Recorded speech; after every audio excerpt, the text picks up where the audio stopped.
Hi Tracy and Fitz. Hope you all are having a good day and getting ready for Fitz's tech rehearsal. Cool. So there's four things I want to talk about today in the video lesson. Number one, pinky push-ups. We're going to just go there and make sure everything's looking good with that. I think his pinky's looking pretty good, but I just want to kind of spot check some stuff. Number two, going over some musical colors. Number three, talking about the next piece of music. We'll do Song of the Wind. And then lastly, ski lifts. I'm meaning to talk about that topic with you both for a while, but today's kind of a good day to kind of get to that. So cool. Let's go ahead and get back to get my guitar real quick.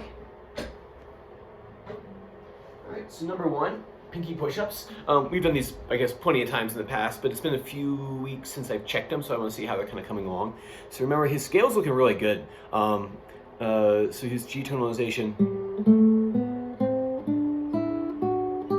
Really solid from last time you guys were in the studio, making sure to keep that first finger up, obviously. That's looking pretty good, so I don't really have to pick on him about that too much. Just gotta keep an eye on it, just make sure it doesn't start doing the dropping down sort of thing.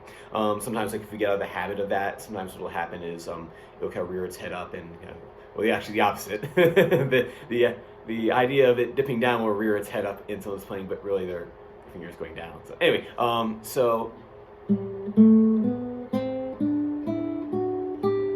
And what I want you to focus on, keep that pointer man up, right? When you have it here, and we do that push up. So remember, you start with the up position, right? So you start with the push up. You're starting up. You play the I can't remember which dot he has there. It's the third finger though, and then down, and then back up again. Make sure not to go past that first knuckle joint. Make sure not to do like this either. I've seen a few students do that this week, where the finger will kind of like, it'll come out, but then it'll come out like straight like this. So down, so play, down, and then back up again, making sure that we don't go flat out this way or it's not coming out like this way right here. So play, down, up, play, down, up. All right, so keep that pointer finger up there.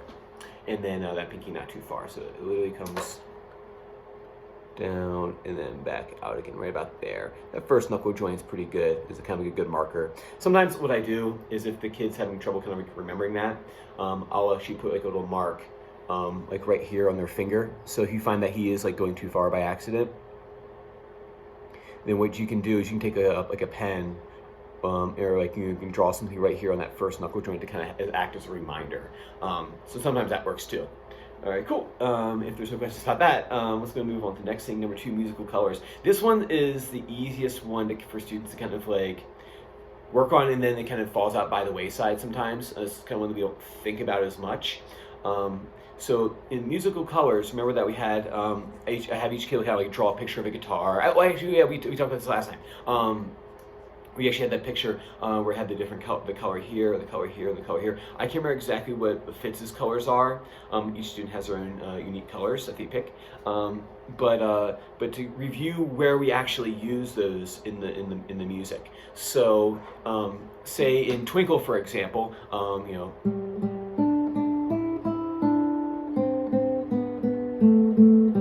the first cheese, right?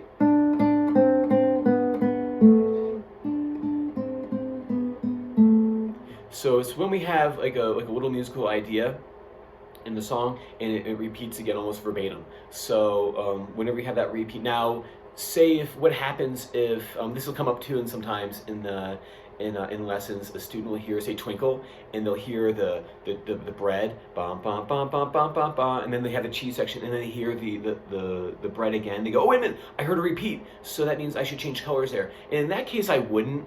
It's kind of like when they're back to back, really short ideas. It also happens too in when we get to it. There's a piece called Allegretto by Giuliani that's right after after Mason, and what'll happen is it's not a super long A section, beginning section of the tune. So a lot of kids will play that first part forte, and then they'll play the repeat of it piano. And I'm like, well, if it's a section, you go ahead and just play it as you would the next time through. But if it's a short musical idea, say in Go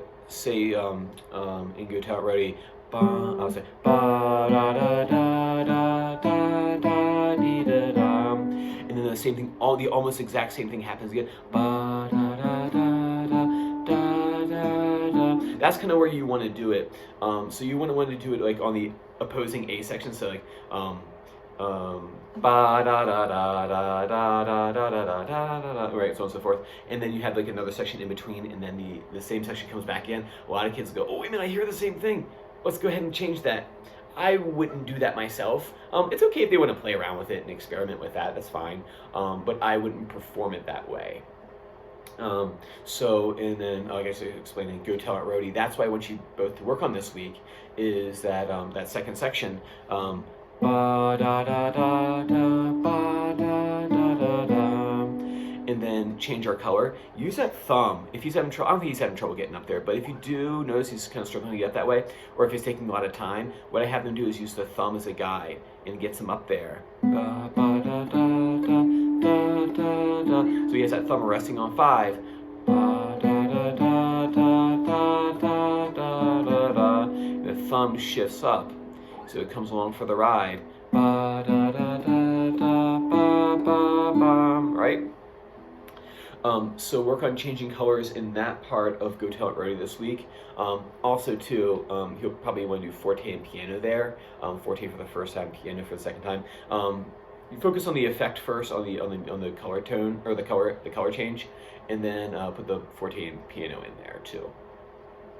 And then nextly, this week I want him to start, if he hasn't done so already, start listening to Song of the Wind. And be able to sing the melody for me. Ba da da da da. No.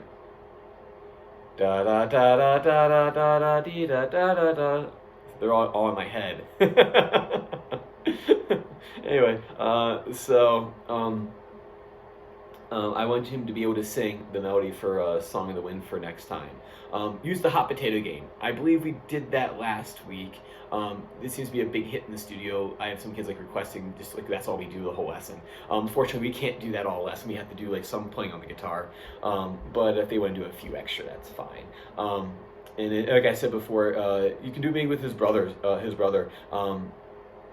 You could do that since I guess they're, you know, there's like a common repertoire, so like maybe it might be kind of something fun for them to do together. I don't know if Alan be behind that or something like that, but you ask him what he thinks. But the hot potato game, it works best I think with 3 or more people. 2, it kind of just becomes like you throw it back and forth at each other. And some kids like to wing it at me. Anyway, so do that this week for your listening, and then the last thing I want to talk about today are ski lifts. Been meaning to talk to you guys about this technique or this effect for a while, and then today seems like a good day to do it. So what we want is when we're playing is to be very kind of like a sung quality, especially with these folk melodies. And the way to do that is kind of emulate the human voice. And when someone sings, a lot of times we put vibrato on there. You'll see me do it all the time. When I'm playing, some of the kids even pick up on it before I even get to this topic, which is, so say if I'm playing, a little bit of vibrato right there. Now the way to do that, the way to set that up, is go ahead and have him put his ring finger on his dot, right? And what you want to do is you want to pretend like our hand is a ski lift, and we're going up and down the mountain. Right? So we have our ski lift here, and we just bring our hand up, and we bring our hand back down. So we're kind of just slowly shifting back and forth up and down. So we're gliding right along that string. So it's not like the finger leads and the thumb stays behind. The whole hand will move. So ski lifting up, and then back down again, and then back up, and then back down again. And what you want is to have Fitz slowly have the ski lift come to a stop. And as it slowly comes to a stop, the motions are smaller and smaller, so the ski lift, it's slowly slowing down. Right, some kids will do this. They'll race up and down the neck. All right, I'm stopped. Well, no, but you want them to have it a smooth, gradual stop. So it slowly shifts up and down. And as we get towards the end, where that dot is on our guitar, we slow down and eventually end up on that fret right there. And they're just kind of like in a really small spot. I'm talking like something like this spot right here on my guitar, right? Probably about maybe like a finger and a half, maybe like a finger and a half worth of space, right? So maybe something like that right there. And as you come to that stop right there, it's still that motion of up and down. So you don't, it's a side to side motion, and you don't want it to have it going up and down, right? So it's a side to side motion right there. Like it's a little kind of like that right there. You just want nice and easy. You want to go side to side, and that motion starts this way. Slowly slows down until we get to that spot right there, and then it's a side to side motion. And then just practice the technique. Don't bother putting it into anything this week. Just practice. If all he wants to do this week is just ski lift up and down, that's fine. Next week, what we'll do is we'll kind of slowly, gradually make it slow down, and then we get to one spot, and then I'll show you where in the pieces to put that said technique right there. Cool. That's the 4 things I wanted to talk about today. If you have any questions, feel free to shoot a message back to me. I'm always available, and I try to be. And I will see you both normal time next time. Bye, guys.